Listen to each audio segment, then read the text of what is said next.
Hi everyone. ఈరోజు మనం complete blood count రిపోర్ట్లో బేసిక్గా చూసే మార్కర్స్ గురించి తెలుసుకుందామండి. ఇప్పుడు మీకు ఒక complete blood count sample report అనేది పెడుతున్నాను. దీనిలో మనం చూసే మార్కర్స్ ఏంటి అంటే HB, RBC, WBC and platelet counts. ఈ ఆర్బీసీ అనే వాటిని మనము ఆక్సిజన్ క్యారియర్స్గా చూస్తామండి. ఇది ఏంటి అంటే మనకు ఆక్సిజన్ని బాడీ మొత్తాన్ని సర్క్యులేట్ చేస్తుంది. అలాగే డబ్ల్యూబీసీని మనకు సెక్యూరిటీ గార్డ్గా అంటాము. ఏదైనా ఇన్ఫెక్షన్ వచ్చినప్పుడు వాటితో ఫైట్ చేయడానికి ఉపయోగపడుతుంది. ఈ ప్లేట్లెట్స్ని మనము ప్లంబర్స్ అని చెప్పేసి అంటాము. ఏదైనా లీకేజ్ వచ్చినప్పుడు బ్లడ్ క్లాట్స్ ఫామ్ చేసి బ్లడ్ని లీక్ అవ్వకుండా కాపాడుతూ వస్తుందండి. ఇప్పుడు ఈ మార్కర్స్లో హై ఉంటే ఏంటి, లో ఉంటే ఏంటి, మన బాడీలో ఏం జరుగుతుందని చెప్పేసి మనకు ఒక చిన్న బేసిక్ ఐడియా తెలుసుకుందామండి.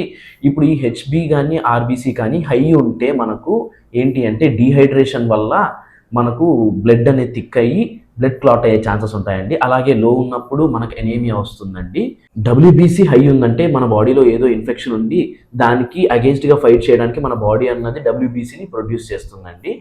ఎప్పుడైతే ఈ డబ్ల్యూబీసీ లో ఉంటుందో మనకి ఏదో ఒక వైరల్ ఇన్ఫెక్షన్ అటాక్ అయ్యి మనకు ఈ డబ్ల్యూబీసీ కౌంట్ తగ్గిస్తూ వస్తుందండి. ఎగ్జాంపుల్ హెచ్ఐవి, బోన్ మ్యారోలో ఏదైనా ప్రాబ్లం ఉన్నప్పుడు మనకి డబ్ల్యూబీసీ కౌంట్ అన్నది కాన్స్టెంట్గా పడిపోతూ వస్తుందండి. అలాగే ఈ ప్లేట్లెట్ కౌంట్ ఏంటి అంటే ప్లేట్లెట్ కౌంట్ తగ్గిపోవడం వల్ల మనకు బ్లడ్ క్లాట్ అయ్యే ఛాన్సెస్ తగ్గిపోయి బ్లడ్ లీక్ అయ్యే ఛాన్సెస్ ఎక్కువ అవుతూ వస్తుంటుందండి. ఇటువంటి యూస్ఫుల్ ఇన్ఫర్మేషన్ కోసం ఫాలో ప్రాణ ఇంటిగ్రేటెడ్ హోమియోపతి ఆన్ ఇన్స్టాగ్రామ్. నేను మీ డాక్టర్ భరత్ కుమార్. ఇది మా కాంటాక్ట్ నెంబర్ అండి. ఇటువంటి యూస్ఫుల్ షార్ట్స్ యూట్యూబ్ ఛానల్లో కూడా పోస్ట్ చేస్తున్నామండి. Please subscribe for the channel.